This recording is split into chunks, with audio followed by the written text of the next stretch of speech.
Hello everyone, সবাইকে জানাই শুভ সকালের অনেক অনেক শুভেচ্ছা।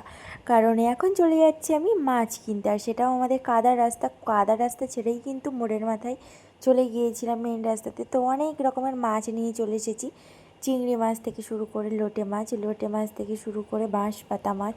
তো এই মাছগুলোকে কে কে বাঁশপাতা মাছ নামে চেনো অবশ্যই কিন্তু জানাতে হবে। তো এখানে করেছি লোটে মাছের একটা কারি তরকারি, আর করেছি বাঁশপাতা মাছ আলু দিয়ে পেঁয়াজ রসুন দিয়ে সুন্দর করে একটা মাখো মাখো ভাজা, আর করেছি দেখো মানকচুর তরকারি, আর করেছি কচু পাতা দিয়ে চিংড়ি মাছ। কেমন হলো, জমে গেল না ব্যাপারটা? যাই হোক, দুপুরে খাওয়া দাওয়া সেরে আর এখন খাচ্ছি আমড়া মাখা। আর দুপুরে খাওয়া দাওয়ার পর যে কোনো একটা ফল খেলেই কিন্তু শরীরে অনেক অনেক ইউনিটি বৃদ্ধি পায়। তো চলো এখন আমড়া মাখাটা খেয়ে নিই। আর এটা হচ্ছে বিলিতি আমড়া মাখা। এতটা মিষ্টি ছিল তোমাদের কি বলবো, জলজিরাটা দিতেই হচ্ছিল না। কিন্তু খাওয়া দাওয়া সেরেও কিন্তু আমাদের নিস্তার নেই।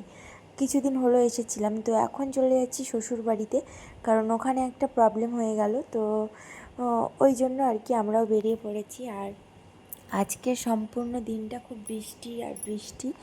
তো নদীতে দেখতে পাচ্ছ বোট যাচ্ছে কেমন দুলিয়ে দুলিয়ে, প্রচণ্ড ঢেউ হচ্ছে। আর বৃষ্টি ওয়েদারে যে এরকম হালকা পরিমাণে ঝড় হবে সত্যিই ভাবিনি। আমি তো নিজেই বোটে উঠতে ভয় পাচ্ছি, বিশেষ করে আমার সোনা মেয়েকে নিয়ে। তো চলো তোমরা পুরো ভিডিওটা স্কিপ করো না, একদম দেখতে থাকো। নদীতে যে এত ঢেউ হবে সত্যি ভাবতেই তো পারছি না। তো যাই হোক, ঠাকুরের কৃপায় তো সব কিছু ঠিকই হবে বলে বিশ্বাস করি। তারপর চলে এসেছি, আর এখানে এসেই দেখো রান্না বান্নাতে লেগে গেছি। আর রান্না বান্না বলতে এখানে এখন মৌরলা মাছ ভাজা করছি। এগুলো হচ্ছে মাঠের আটল থেকেই সবগুলো তুলেছে। তো এগুলো আবার কেটে পরিষ্কার করে আর ধুয়ে আবার ভাজতে বসেছি। এখানে মিনিমাম 450 গ্রামের মৌরলা মাছ রয়েছে, সব রকম টাটকা, কোনো রকম ফ্রিজের নয়, সম্পূর্ণ জলের থেকে নিয়ে আসা। দেখতেই পাচ্ছ এখন হচ্ছে চিকেন, কারণ আমরা অনেক দিন বাদেই এসেছি। তো বাড়ির মুরগিটাকে আমার বর আবার মেরে কেটে ভালো করে ম্যারিনেট করেও দিয়েছিল। তো আমি সেটাকে লাল লাল করে কষানোর চেষ্টা করছি, জানি না কেমন হচ্ছে।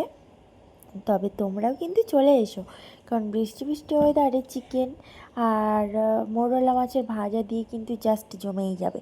আর আমরা তো গরিব মানুষ, বয়স আমাদের যেটা জোটে আমরা সেটাই খাই। কোনো দিন আলু সেদ্ধ ভাত জোটে তো সেটা দিয়েই খেয়ে নিই, কোনো প্রবলেম হয় না। তারপর মেয়েকে দেখো এখন ড্রয়িংয়ে একটু হেল্প করছিলাম, আর ও ড্রয়িং করতে না খুব ভালোবাসে। ড্রয়িংয়ের সাথে যদি ওর কালারিংটা দেওয়া হয় তাহলে তো আর কোনো কথাই হবে না। তবু দেখো হিজিবিজি ড্রয়িং দিয়েও কিন্তু অনেকটাই চেষ্টা করছিল। তো আজকের ব্লগটা থাকলো এই পর্যন্ত, দেখা হচ্ছে আবারও একটা নেক্সট ব্লগে।